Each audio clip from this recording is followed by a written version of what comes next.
Welcome to Tenor Tech, where I solve the problems you didn't even know you had. You have the phone unlocked and at least 20% battery. Now open the flashlight feature. This ensures the LED responds reliably. Once done, close heavy apps so the camera module is free because some systems block LED access when the camera is in use.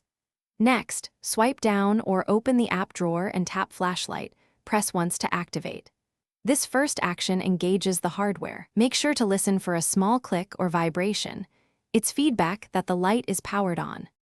Once the light is on, tap or long press the flashlight icon to reveal brightness levels and extra modes. This gives you control over intensity and battery use.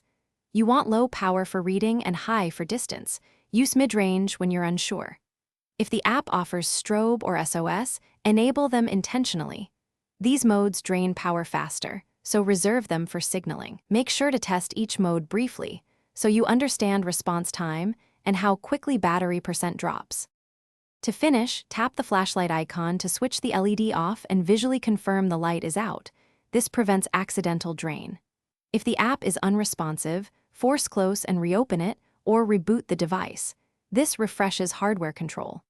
Make sure camera and flashlight permissions are granted in settings and disable battery saver if it blocks LED use.